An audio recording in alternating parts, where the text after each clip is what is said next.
Hello everyone, I am नवीन कुमार और यहाँ पर एक कंपनी जो कि स्टॉक मार्केट से पैसे उठाने वाली है कंपनी एसएमई सेगमेंट की है। छोटी कंपनी है, 50 करोड़ रुपए का ही इसका वैल्यूएशन लगाया गया है। एजेसी ज्वेल्स मैन्युफैक्चर इस कंपनी का नाम है।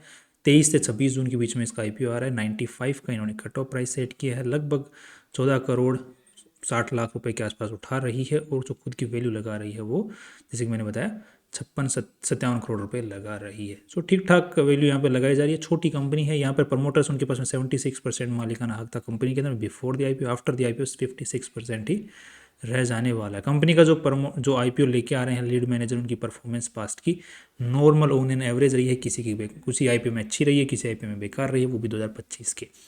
नेक्स्ट यहाँ पर देखने मिल रहा है कंपनी जो भी पैसे उठा रही है उन्हें क्या काम कर लेने वाली है, तो उसके बारे में बात कर लेते हैं। कंपनी सबसे पहले किस सेगमेंट में काम करती है, तो ये मैन्युफैक्चरर है ज्वेलिंग की। सो ज्वेलरी जो है वो बनाती है, वो भी गोल्ड की, जिसमें चाहे स्टडेड आयरन हो, चाहे फिर अनस्टडेड आयरन हो, या फिर जो अलग अलग आइटम्स होते हैं ज्वेलरी के अंदर में, पेंडेंट्स, ईयरिंग्स, नेक, कान का, नाक का एंड ऑल दैट, जो ज्वेलरी होती है वो बनाती है। और यहाँ पर दूसरी एक मेन जो बात यह है कि कंपनी जो है रिटेल, जो एंड कस्टमर उसको नहीं बेचती, रिटेलर्स को बेचती है, या फिर जो वो दूसरे बिजनेस वाले होते हैं जो कि ज्वेलरी के सेगमेंट में काम करते हैं उनको बेचती है। मैन्युफैक्चरिंग करके ज्वेलरी बना के उनको बेचती है। तो ये एंड कस्टमर को नहीं बेचती, रिटेलिंग का काम नहीं करती है। That's most important thing over here. यहाँ पे जितने भी कंपनी पैसे उठा रहे हैं इसमें क्या काम में लेने वाली है, तो उसमें से बोले कि हम और इक्विपमेंट्स खरीदना चाहते हैं।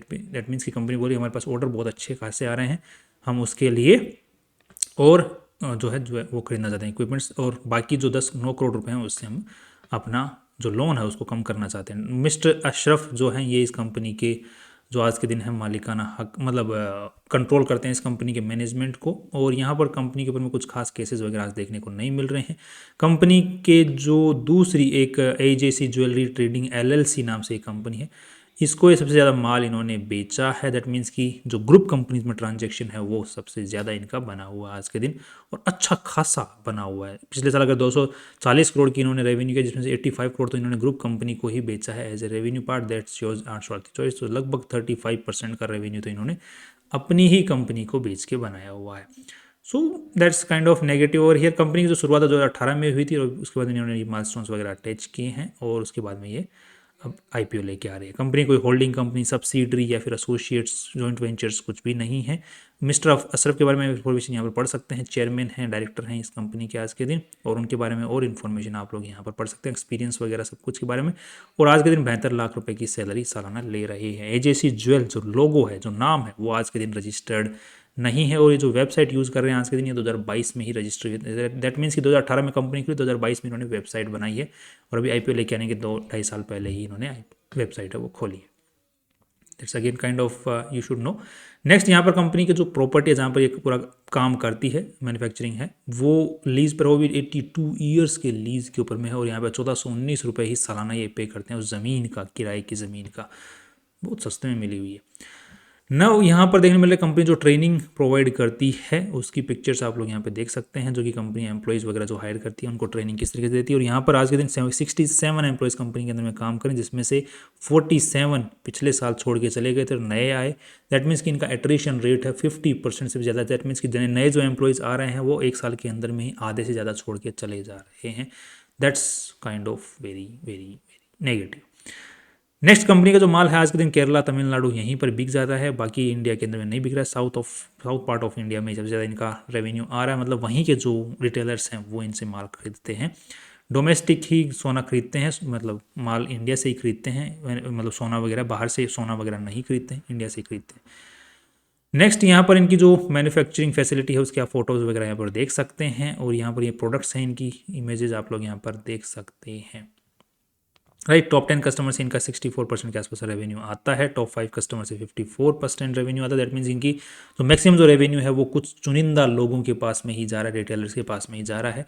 ज़्यादा इनकी अप्रोच आज के दिन मार्केट में नहीं है। सबसे ज़्यादा इनका जो माल बिकता है वो है रिंग्स। सो दैट मीन्स कि जो मैन्युफैक्चर में सबसे ज़्यादा रिंग्स बनवाते हैं इनसे, और 22 कैरेट का माल ही इनका सबसे ज़्यादा बिकता है। बिकॉज आज के दिन मार्केट में जो लोग हैं उनको भी 18 कैरेट, 16 कैरेट, 18 कैरेट, 14 कैरेट इसमें इंटरेस्ट नहीं है, 22 कैरेट में, बिकॉज वहाँ पर कटौती जो होती है एट द एंड, जब अगर वापस बेचने जाते हो सोना, तो वहाँ पर जो कांटा कटता है वो ज़्यादा नहीं कटता है। तो जो सोने की जो एक्चुअल वैल्यू आपने पे की होती है, सेलिंग के टाइम पे भी आपको ठीक वैल्यू मिल जाती है। इसलिए कस्टमर्स आज समझदार हो गए तो वो भी 22 कैरेट में ही डील करना पसंद करते हैं। ये इनके और आइटम्स की आप लोग फोटो यहाँ पर देख सकते हैं।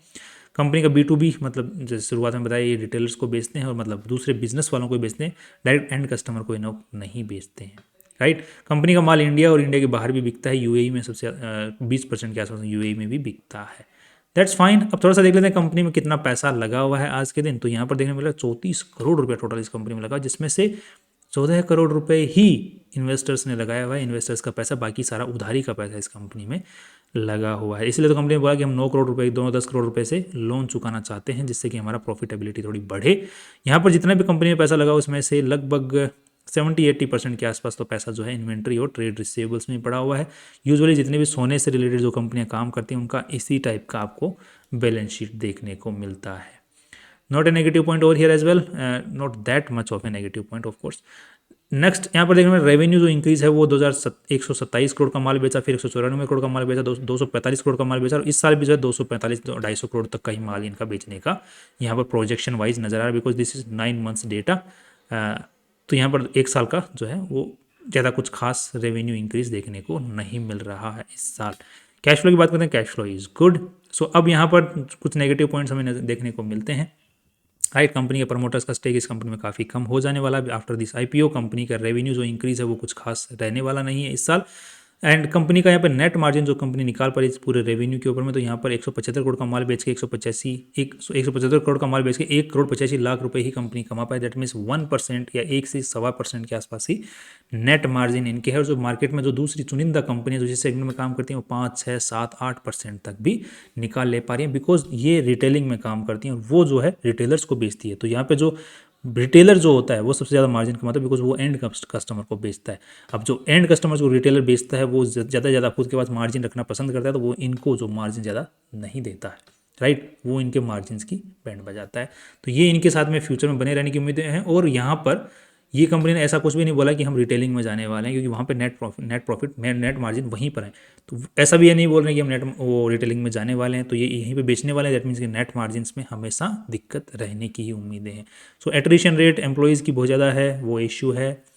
एंड ये वाला जो नेट मार्जिन के कम रहने की उम्मीदें हैं। तो ये अगर मान के चलो ये 5 गुना माल ज़्यादा बनाते हैं, 8 गुना माल ज़्यादा बनाते हैं, ज़्यादा बेचते हैं, तब जाके इनके प्रॉफिट्स रिटेलर्स के प्रॉफिट्स के बराबर आने वाले हैं।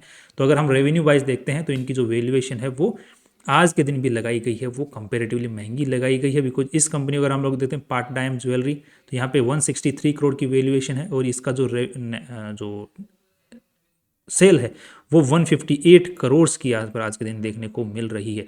तो इसके मुकाबले अगर ये कंपनी अगर 1000 करोड़ के आसपास का रेवेन्यू जनरेट करती है तब जाके इसकी वैल्यू जो है 163 करोड़ होती है, जो कि इसके हिसाब से अगर कंपैरिजन वाइज देखते हैं दूसरी कंपनियों के साथ में नेट मार्जिन को और सेल्स को लेकर के, तो इस कंपनी की वैल्यूएशन 50 करोड़ भी लगाई गई है, 57 करोड़ रुपये जो लगाई गई है वो भी ज़्यादा लगाई गई है। सो अब ओवरऑल जो फाइनल व्यू बन रहा है कंपनी का, स्टॉक आज के दिन छोटा है, ज्वेलरी सेगमेंट में है, इतना ज़्यादातर यूजुअली जो मीडिया या जो मार्केट में जो लोग हैं उनको होता नहीं है, तो उस वजह से इस कंपनी का stock initial push short term में ले सकता है, थोड़ा बहुत ऊपर जा सकता है, देयर आर चांसेस।